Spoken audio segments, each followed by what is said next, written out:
सभी सीखने और सिखाने वाली कम्युनिटी का मैं अपने चैनल फिजिक्स पाठशाला में हार्दिक स्वागत करता हूं। पिछले वीडियो में हमने ये चीज़ देखी थी कि मैथ जो है वो फिजिक्स में क्यों ज़रूरी है, मैथ का क्या रोल है, उसकी भूमिका हमने प्रस्तुत की थी। आपने वो वीडियो नहीं देखा है तो एक बार ज़रूर जाके देखिए, आपको बहुत अच्छा लगेगा। चलिए ठीक है, अब अपन बात करते हैं कि उन मैथ्स के कुछ विशेष एलिमेंट्स के बारे में हम डिस्कशन करने वाले हैं जो ज़रूरी है आपको इंट्रोडक्टरी लेवल पे फिजिक्स पढ़ने के लिए, जो सीनियर सेकेंडरी लेवल पे फिजिक्स पढ़ने के लिए। तो उसमें से पहला जो पॉइंट है वो अपने पास आता है सदिश। क्या आता है? सदिश। तो सदिश क्या है, क्यों इंपॉर्टेंट है, क्या इसमें सा विशेष है, ये अगले कुछ वीडियोस में हम डिस्कस करने वाले हैं। तो इस वीडियो में अपना मेन टारगेट है सदिश के बारे में सबसे पहली जानकारियां लेना, बेसिक जानकारी लेना। तो सबसे पहले हम बात करते हैं किसी भी फिजिकल क्वांटिटी की, भौतिक राशि। फिजिकल क्वांटिटी क्या है कि किन चीज़ों को मापने के लिए, परखने के लिए हमने बहुत सारी राशियाँ डिफाइन कर रखी है। जैसे भार है अपने पास, द्रव्यमान है, ताप है, ठीक है ना, वेग है, दूरी है, ये सारी मापने के लिए जो हमने राशियां डिफाइन कर रखी है उन्हें अपन क्या कहते हैं? भौतिक राशि। भौतिक राशि को अगर आप यहाँ पे देख पा रहे हैं तो मैंने दो भागों में विभाजित किया है। अच्छा, ये क्लासिफिकेशन जो हमने किया है इसका कोई एक बेस है, और वो बेस क्या है? वो बेस है, हमने कहा है डायरेक्शन के आधार पे। किसके आधार पे?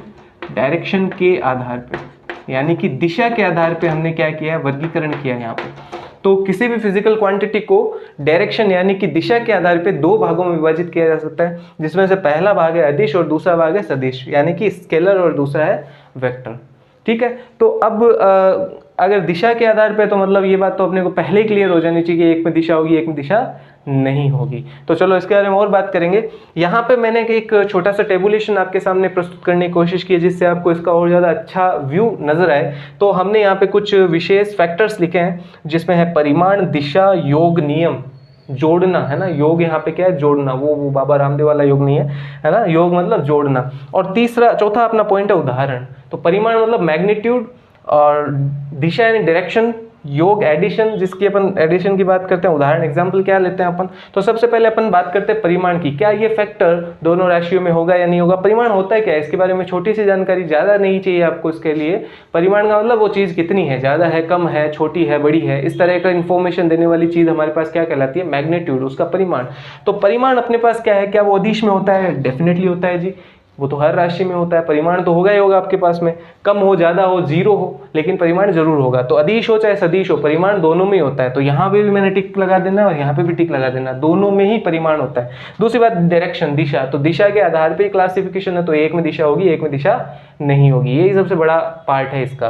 तो किस में दिशा नहीं होगी? अदिश में दिशा नहीं होगी। ए लिखा हुआ है ना, आपने हिंदी पढ़ रखी है नॉर्मल, तो आप क्या कहते हो? अदिश। जिसमें दिशा नहीं है वो अदिश। तो इसमें दिशा भाई नहीं होती है, इसमें दिशा होती है भाई। ठीक है, इसीलिए इसका नाम सदिश है। अच्छा, तीसरा एक इंपॉर्टेंट पार्ट है, हालांकि कई किताबों में यहीं पे डेफिनेशन खत्म कर देते हैं कि ऐसी भौतिक राशि जिसमें परिमाण के साथ साथ क्या हो? दिशा, उससे सदिश राशि कहते हैं।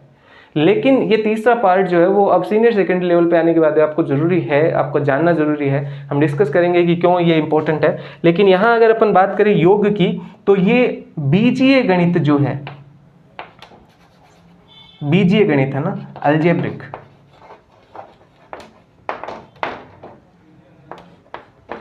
Algebraic addition. अलजेब्रिक क्या है? आपने जो छोटी क्लासेस में पढ़ा है 2 + 3 5 + 7, नॉर्मली जो आप जोड़ते हो वो वाला जोड़ यहाँ पे काम आता है। किसके लिए? अदिश राशि के लिए। लेकिन यहाँ पे एक विशेष रूप का योग आपको यूज में लेना पड़ेगा, वो है सदिश योग नियम, वेक्टर सम। वेक्टर सम ये विशेष है भाई, ये वेक्टर सम विशेष है, इसके बारे में बात करेंगे अभी अपन।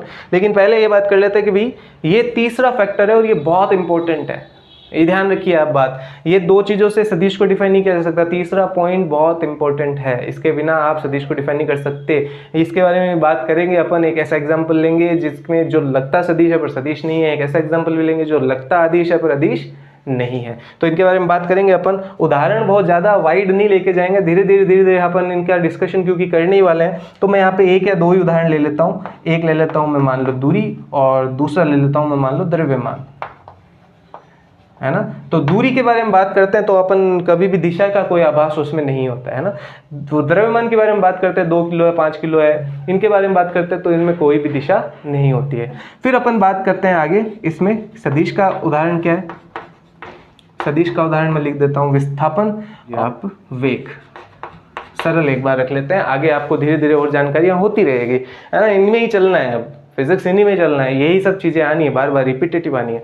तो देखो अब अभी अपने पास एक स्पेसिफिक डेफिनेशन निकल के आती है, परिभाषा निकल के आती है किसकी, सदिश राशि की। तो वो परिभाषा क्या है, ऐसी भौतिक राशि जिसमें परिमाण के साथ साथ दिशा हो तथा साथ ही वो राशि सदिश योग नियम का पालन करती हो, सदिश योग नियम का पालन करती हो। अभी एक बार के लिए 1 या 2 मिनट में हम ये बात कर लेते हैं कि अलजेब्रिक सम और सदिश योग में वेक्टर सम में क्या फर्क है ना। तो नॉर्मली अपन बात करते हैं यहाँ पे कि मान लो द्रव्यमान की बात करते हैं ना, या फिर अपन घनत्व की बात करते हैं, या फिर अपन दूरी की बात करते हैं। तो दूरी अपन ने कह दिया, मान लो एक दूरी है 2 मीटर, ठीक है, और दूसरी दूरी अपन कह दें कि वो है 3 मीटर, और हमें इन्हें जोड़ना है। तो जोड़ने के लिए मैंने यहाँ पे प्लस का निशान लगाया, 2 + 3 बराबर क्या हो जाएगी भाई, दूरी कितनी हो गई, 5 मीटर। ये लो भाई, ये अलजेब्रिक सम है ना, कोई बहुत बड़ा तीर नहीं है, आप सब जानते हैं ये 2 + 3 5 होता है। लेकिन ये 2 + 3 5 किन सिचुएशन में नहीं होता। अगर मैं इसको 3 कर दूं तो भी आप जानते हो कि ये कितना होगा, 6 मीटर, राइट। अब अपन बात करते हैं सदिश योग नियम की। तो एक बार के लिए टेक्निकल चीजों से दूर रहिए और सिर्फ अपने अपने अपने माइंड को समझाने की कोशिश कीजिए कि क्या हो रहा है, और खुद उत्तर देने की कोशिश दीजिए कि क्या होगा इस केस में। मान लीजिए यहाँ पे आपके पास एक पत्थर पड़ा हुआ है, एक भारी पत्थर है, और उसको आपने इधर खींचा, एक जना रस्सी पकड़ के इधर खींच रहा है और दूसरे ने रस्सी पकड़ के दूसरा इधर खींच रहा है। दोनों बराबर बलवान है, दोनों बराबर बलिष्ठ है, दोनों के पास बराबर पावर है। तो मान लेते हैं अपन बल को डिफाइन कर देते हैं इस दिशा में और इस दिशा में, क्योंकि बल भी एक सदिश राशि का ही एक पार्ट है। आगे अपन और डिस्कस करेंगे। तो बल सदिश राशि का ही एक पार्ट है। तो जैसे मैंने यहाँ 3 मीटर लिया है, वैसे ही मैं बल को डिफाइन कर देता हूँ उधर 3 न्यूटन। बल को क्या डिफाइन कर देता हूँ, 3 न्यूटन, और इसको भी मैं क्या डिफाइन कर देता हूँ, 3 न्यूटन। अब ये 3 मीटर है, वो 3 न्यूटन है ना। लेकिन ये 3 मीटर और 3 मीटर में और इस 3 न्यूटन और 3 न्यूटन में बहुत फर्क है।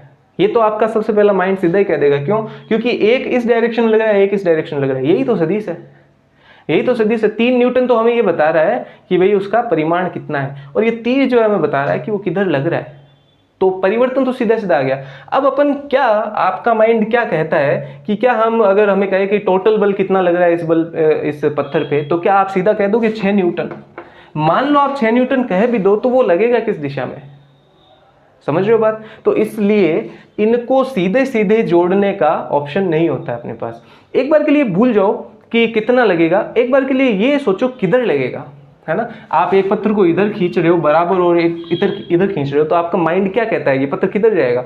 तो अगर आप समझ पा रहे हैं, तो ये पत्थर एकदम बीचों बीच इस दिशा में इधर गति करेगा, 45 डिग्री एंगल बनाते हुए, 45 डिग्री एंगल बनाते हुए ये बल, ये जो है वो इधर जाएगा, ये इधर जाएगा, ठीक है। मान भी लें कि ये 6 न्यूटन है, तो भी इसकी दिशा ये है। एक बार मान लें, होगा नहीं ये 6 न्यूटन, ये ध्यान रखना, लेकिन मान भी लें कि अगर ये 6 न्यूटन है तो भी ये इस दिशा में, ये हमने सिर्फ माना है, हमें अभी पता नहीं है, हमें इसका जो है फॉर्मूला नहीं पता है, इसलिए हम एक बार इसके लिए कह देते हैं कि मान लें कि ये 6 न्यूटन है, पर ये इस दिशा में लग रहा है। अच्छा, इसी उदाहरण को एक दूसरे तरीके से अपन और देखते हैं, इसी उदाहरण को दूसरे तरीके से और देखते हैं कि यही पत्थर है, यही पत्थर है भाई, देखो बनाने में ऐसा नहीं लग रहा है, पर मान लीजिए ये यही पत्थर है, और इसको मैं, एक बंदा इसको इधर खींच रहा है और एक बंदा इसको दूसरा भी इधर ही खींच रहा है, दोनों ही इधर ही खींच रहे हैं, 3 न्यूटन बल से और 3 न्यूटन बल से, 3 न्यूटन बल से और 3 न्यूटन बल से।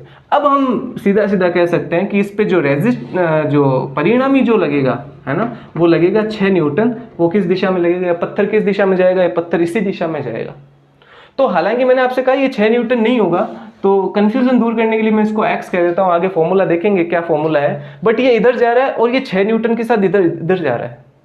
तो देखो परिमाण अलग अलग है, पहली बात तो इन दोनों राशियों के, ये जो नया बना है और ये जो नया बना है, परिमाण अलग है ना। परिमाण के बारे में ना भी कहो आप अगर, तो दिशा तो डेफिनेटली अलग है। इसमें ये इस दिशा में जा रहा है, इसमें इस दिशा में जा रहा है, और अगर दोनों में से कोई एक चीज भी अलग हो जाती है तो सदिश में परिवर्तन आ जाता है।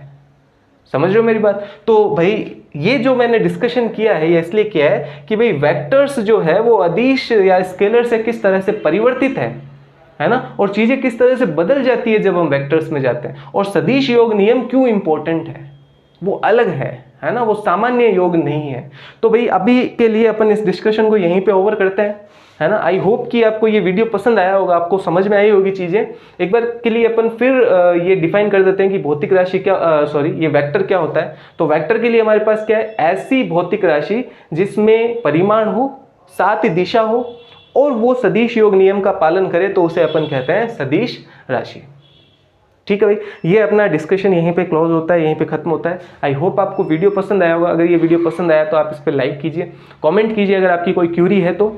ठीक है, नेक्स्ट वीडियो में हम रिप्रेजेंटेशन के बारे में बात करेंगे और इसके आगे वाली वीडियोस में हम टाइप्स के बारे में बात करेंगे। तो कुछ धीरे धीरे छोटे छोटे वीडियोस में, पार्ट्स में आपको चीज़ें समझाने की कोशिश कर रहे हैं। तो नेक्स्ट वीडियो में मिलते हैं, तब तक के लिए स्टे होम, स्टे सेफ।